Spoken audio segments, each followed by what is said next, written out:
2.87% वाला इस राज्य में मुख्यमंत्री है और 14.27% वाला उसका डिप्टी सीएम। और सबसे ज्यादा जो मुसलमान है जिसकी आबादी इस जनसंख्या का 17.70% है, वह मुसलमान कहां है किसी को पता ही नहीं। अब देखिए 3% से कम वाला इस राज्य पर दशकों से शासन चला रहा, जो 14% के आसपास वाला है वो डिप्टी सीएम के पद पर समझौता कर लेता है। वह कहता है कि आप बस सरकार में हमको रखिए, हम तैयार हैं। और जो सबसे ज्यादा है उसको कोई ठीक ठाक मंत्री का पद भी नहीं मिलता। एक और खास बात कि जिसकी आबादी सबसे ज्यादा है, विधायकों की संख्या में विधानसभा में, उसका हिस्सेदारी मात्र 8% का है। और जो इससे कम है, मतलब कि यादव जाति के विधायक, उनकी हिस्सेदारी है 21%। अब आपको समझ में आएगा कि मुसलमान विधायक 8%, यादव 21% विधायकों की संख्या में। जबकि सच्चाई जमीन पर यह है कि जनसंख्या के मामले में यादव से ज्यादा मुसलमान है और कुर्मी जो 3% से कम है, उस जाति का आदमी दशकों से मुख्यमंत्री बना है। आगे आपको सब कुछ बताएंगे, सब पर चर्चा करेंगे, सब पर बातचीत करेंगे। बाकी नमस्कार, मेरा नाम है मोहित कुमार सिंह और आप जनता जंक्शन देख रहे हैं। यह वीडियो रोडवेज ऐप के द्वारा प्रायोजित है। रोडवेज बिहार का एक ऐसा स्टार्टअप है जो आपको वन वे टैक्सी राइड और कार पुलिंग की सुविधा बेहद ही कम पैसों में उपलब्ध कराता है।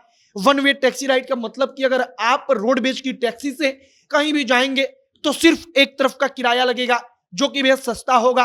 तो अगर रोडवेज के साथ यात्रा का आनंद लेना चाहते हैं तो अभी प्ले स्टोर पर जाइए, वहां पर रोडवेज नाम का ऐप होगा, उसे डाउनलोड कीजिए और यात्रा का आनंद लीजिए। अब वापस आते हैं हम अपने खबर पर।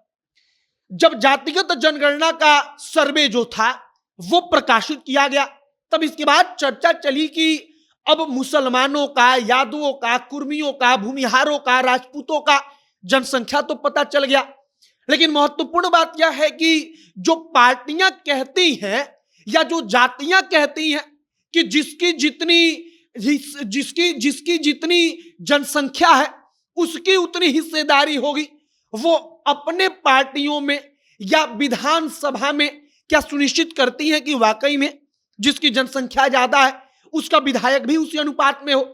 अब राष्ट्रीय जनता दल पर अगर बात किया जाए तो सबसे पहले आप समझिए कि मुसलमान विधायकों की आबादी पूरे विधानसभा में 8% है और यादवों की जो पूरे के पूरे बिहार विधानसभा में प्रतिशत है वो 21% है।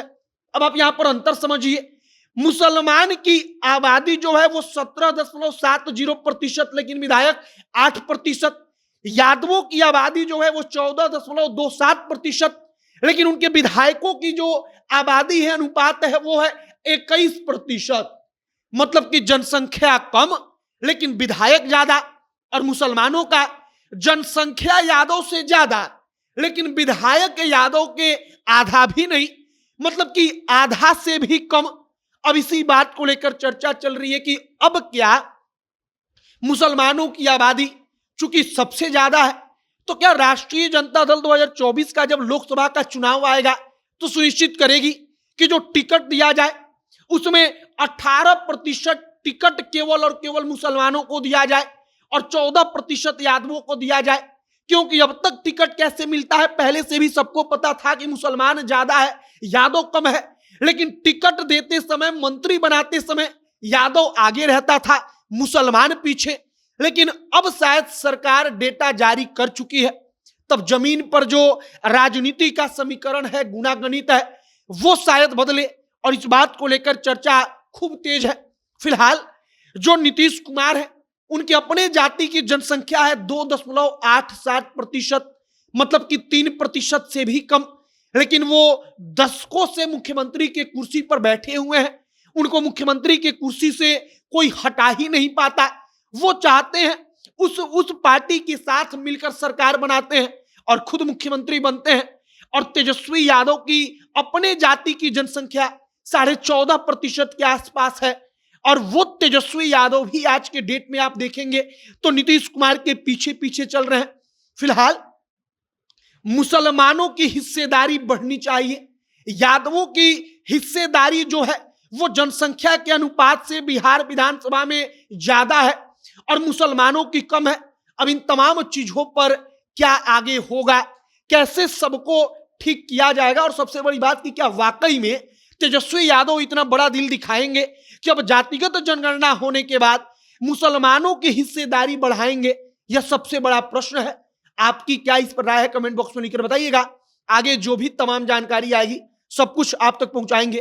कैमरे से विशाल खड़े हैं और मैं मोहित कुमार सिंह। बहुत बहुत धन्यवाद।